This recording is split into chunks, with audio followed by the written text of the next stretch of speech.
What's up, Go Fam? Okay, so ay nako, bagyo. So nandito lang tayo ngayon sa kubo natin, Go Fam. Another day at the office.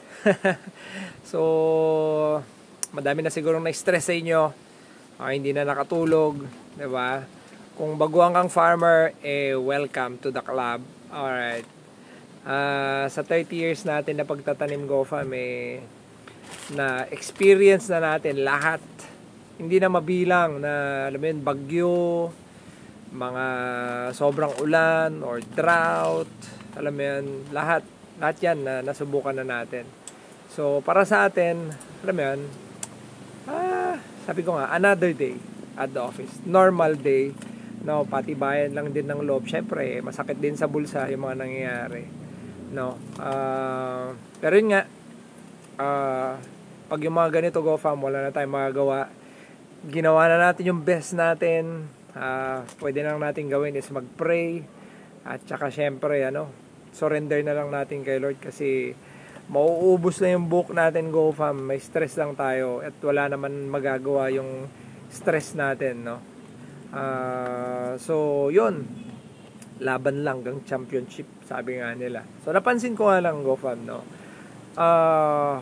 Yung interval nung mga ganito, although na-experience natin to before, pero yung interval niya papalapit ng palapit, tapos yung intensity, yung lakas ng mga ulan, yung mga hangin, papalakas ng papalakas. So kailangan natin mas maging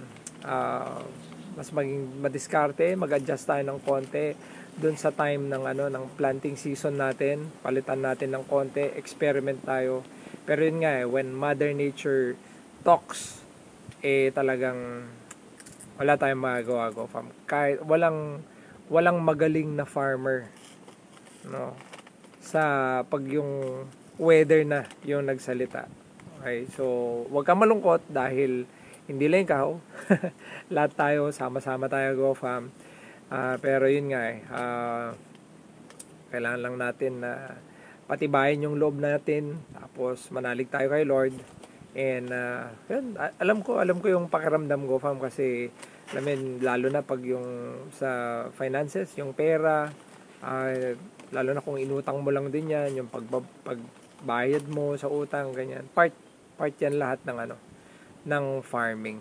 Okay, so yun, basta ako, Go Fam, huwag kang mawala ng pag-asa, hindi ka nag-iisa, pati ako rin.